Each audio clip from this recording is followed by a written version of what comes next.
It's very exciting. When my sister was first pregnant with her first child, between 3 siblings, I now have 14 nieces and nephews, which is a delight, especially when they're all home for Thanksgiving. Until about, half an hour into Thanksgiving, you're like, okay, I'm done with the noise. But when my first nephew, when my older sister was pregnant with my first nephew, there was just this excitement and nervousness. Watching my sister having to get new clothes for the kid, trying to rearrange the apartment, where are we gonna fit a little crib for him? Gosh, why do cribs cost so much? We're gonna have to adjust the way we're saving and spending. She and her husband had to make all kinds of preparations to make way for the coming of their firstborn son. And then it was fun, as her belly started to grow. You put your head next to her and you could hear the heartbeat. Once the baby was getting bigger and bigger.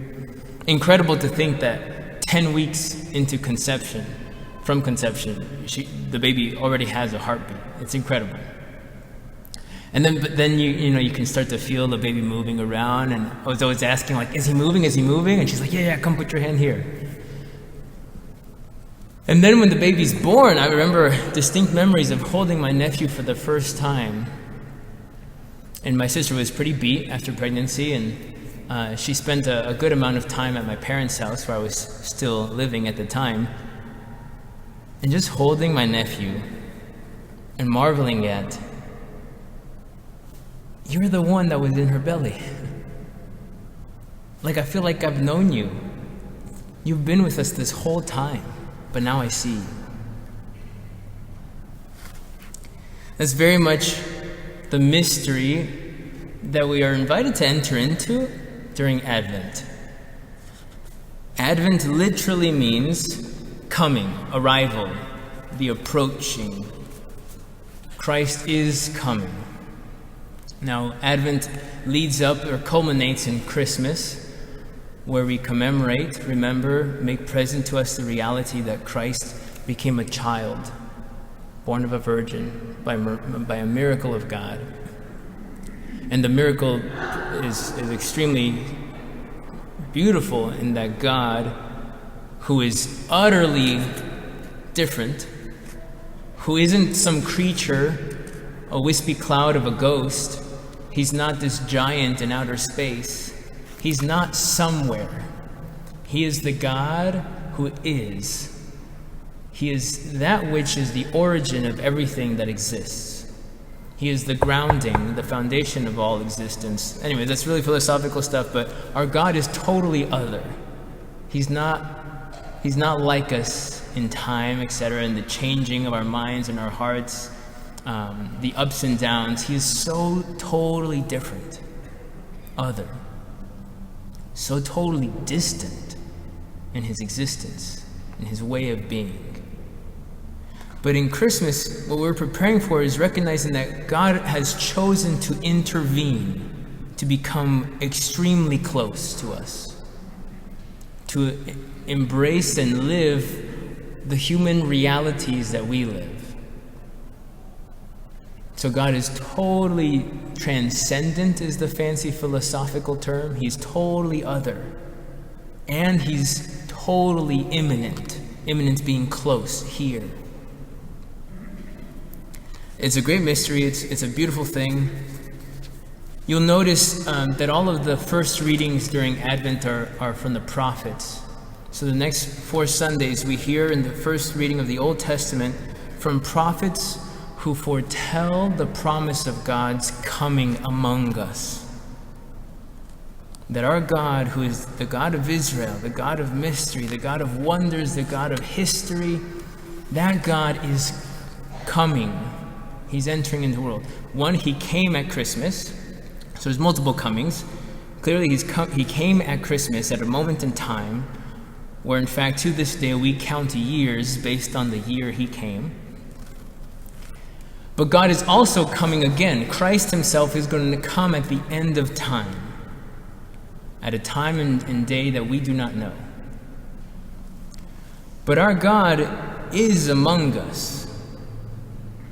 His coming has already happened and it's yet to come. And that beautiful mystery is spoken of so wonderfully in the Old Testament. I remember carrying my nephew, again, babysitting him, and there's just such a unique joy in holding pure innocence. A baby just has no judgment, is so needy, has this warmth. And then if you're really attentive, you try to, I remember sitting in the most awkward positions just to make sure that baby did not cry. You want him to be comfortable. He's fussy, fussy, fussy, fussy, fussy, fussy. Now he's not fussy. Okay, don't move. You do silly things like that when there's just such innocent love. And that is just a taste of the innocent, pure love of your God. We ought to be getting very uncomfortable to find a sweet spot where we can really enjoy his presence. Not that he's fussy. He's not fussy like we are. But he, as you can see up here, longs for our love, where he was willing to get extremely uncomfortable. In fact, literally excruciatingly uncomfortable, to try to hold us, to be held by us, to be able to fill us interiorly with his love. But he didn't stop there. He gave us himself in the mysterious appearance of a little piece of bread, which today in every Mass we consecrated by the wonderful miracle of the prayer of the Mass. We make present, truly present, really real, Jesus in the Eucharist.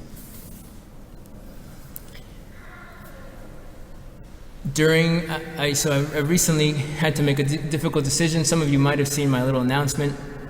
Here at the cathedral, we've been blessed with the great gift of having adoration in our chapel in the back.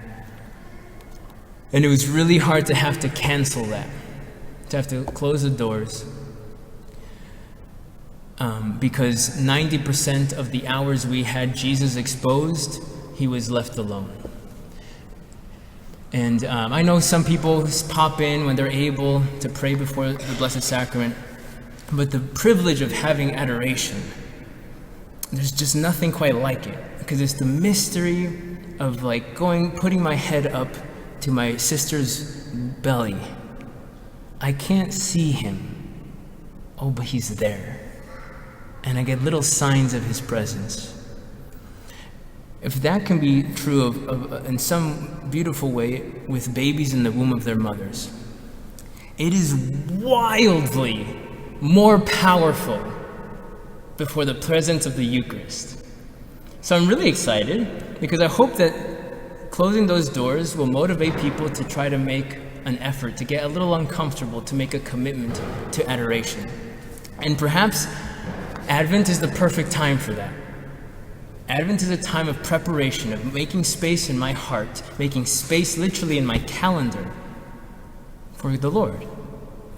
Because he himself has become uncomfortable for us. He himself deeply longs to have love, a loving relationship. So that's my little invitation for this Advent. How can you and I make a more clear commitment to spending time with Jesus in the Eucharist? Because yes, Jesus has come at Christmas, and he is coming at the end of time, and he is here now in this tabernacle, on this altar during the Mass, and in our adoration chapel once we reopen, once we have people committed to it. How can you maybe perhaps visit the church or a church closest to your work? On your way to work, can you pop in to just spend a little bit of time? Mother Teresa was known for the intense, unceasing work she did for the poor. But she also spent 5 hours a day. Mother Teresa in the midst of her service to the poor, also spent 5 hours every day before the Blessed Sacrament. Because she was very aware that she can't give what she's not receiving. And she wanted to give Jesus' love, not a manipulative love, not a superficial love. She wanted to give the deepest possible love, which is Jesus. And she knew she couldn't give what she's not receiving. And she drank deeply of Jesus' presence, and that's what people encountered. In her smile, they were impacted by something so much greater than this little woman. That's a power that I believe we need in this cathedral. It's also why I, as a priest, have committed myself to spending 1 hour every single day, at least, before the Blessed Sacrament, which is why we have the Blessed Sacrament reserved in the house of most priests in the Diocese of Phoenix, because that's where our power comes from. My power does not come from persuasive words or having amazing programs. Although those can have an impact, what's really going to change hearts and lives for salvation is Jesus' power that comes from the Eucharist. So how is the Lord calling you to spend a little bit more time before Him in the Eucharist, or perhaps to prepare yourself for a deep, a more wholesome connection with Him in communion by going to confession more regularly?